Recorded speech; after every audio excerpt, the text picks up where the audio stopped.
नमाज में वाजिब ज़िक्र कह रहा हो, तो जैसा कि पहले अर्ज़ हुआ कि रुकू में तुमानीना वाजिब है। हज़रत आयतुल्लाह सिस्तानी के मुताबिक जब तक आप रुकू में हैं बदन को आप हरकत नहीं दे सकते अपनी मर्ज़ी से, तुमानीना वाजिब है। और हज़रत आयतुल्लाह मकारिम शिराज़ी के मुताबिक जब तक आप वाजिब ज़िक्र पढ़ रहे हैं बदन को जो है हरकत नहीं दे सकते, बदन आरामिश के साथ होना चाहिए।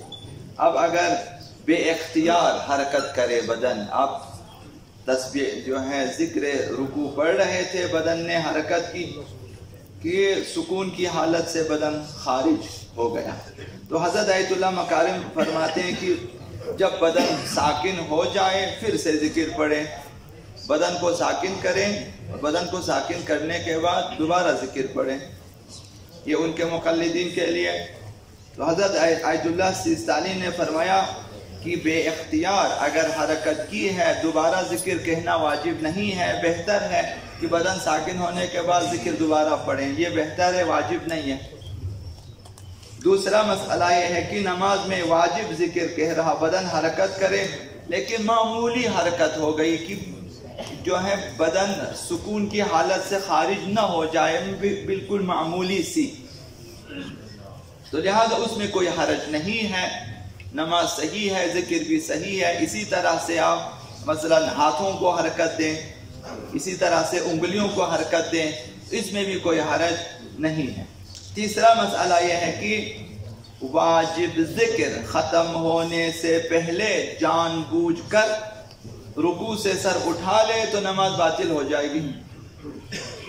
रुकू में जब आप ज़िक्र पढ़ रहे हैं सुब्हाना रब्बियल अज़ीम व बिहम्दिही, या मसलन 3 बार सुब्हान अल्लाह पढ़ते हैं, तो ये ख़त्म होने से पहले अगर रुकू से सर उठा लें तो नमाज बातिल हो जाएगी। तो लिहाजा यकीन करें कि मेरा ज़िक्र ख़त्म हो चुका है, फिर आप खड़े हो जाएं, फिर रुकू से सर उठा लें। अब अगर भूले से ऐसा किया, गलती से उठ गए, ज़िक्र ख़त्म नहीं हुआ था, इंसान उठा तो अभी मुकम्मल तौर पर नहीं उठे, रुकू की हालत से थोड़ा सा उठा, रुकू की हालत अभी तक ख़त्म नहीं हुई, तो वाजिब है कि दोबारा ठीक करें, बदन साकिन करें और ज़िक्र पढ़ें अगर गलती से हुआ हो। लेकिन उठने के बाद पता चले कि भाई गलती से मैं उठ गया हूँ ज़िक्र मुकम्मल होने से पहले, तो फिर जो है नमाज उसकी सही है, दोबारा रुकू में न जाएं। जब ज़िक्र रुकू से फारिग हो तो वाजिब है कि सीधा खड़ा हो जाए।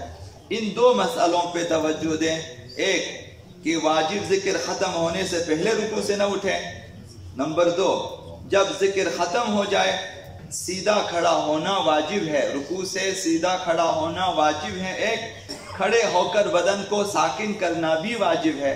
जब आप खड़े हो जाएं बदन एक दफ़ा मुकम्मल साकिन होना चाहिए, हरकत उसकी ख़त्म हो जाए, फिर आपने सजदे की तरफ जाना है। तो अभी उमूमन जो आप देखते हैं, आप खुद भी देखते हैं, सब देखते हैं कि जो लोग जल्दी में नमाज पढ़ते हैं इस तरह करते हैं, रुकू से उठा अभी बदन को साकिन किए बगैर चले। कुछ लोग तो ऐसा रुकू से उठते भी नहीं है, एक इशारा करते हैं, एक झटका दे के वापिस सजदे में चले जाते हैं, तो इनकी नमाज बातिल है। अगर जानबूझ के करते हैं इनकी नमाज बातिल है। तो लिहाजा ज़िक्र ख़त्म करें मुकम्मल, फिर उठें, जब उठें बदन को सीधा करें, बदन को साकिन करें, फिर आप सजदे की तरफ जाएं। अगर आपने समी अल्लाह पढ़ना है तब भी बदन साकिन होने के बाद समी अल्लाहु लिमन हमिदा पढ़ें, उस ज़िक्र को वहीं पर ख़त्म करें, फिर उसके बाद आप सजदे की तरफ जाएं। कि अभी तक मुकम्मल तौर पे नहीं खड़ा हुआ या मतलब सीधा नहीं, बदन को साकिन नहीं किया, समी अल्लाह पढ़े, तो वो ज़िक्र मुस्तहब है, वो भी ख़राब हो जाएगी। और अगर उससे ख़त्म करने से पहले आप सजदे में जाएं तब भी वो ज़िक्र ख़राब हो जाएगी और नमाज में भी इश्काल पैदा हो सकता है अगर जानबूझ के ऐसा करें।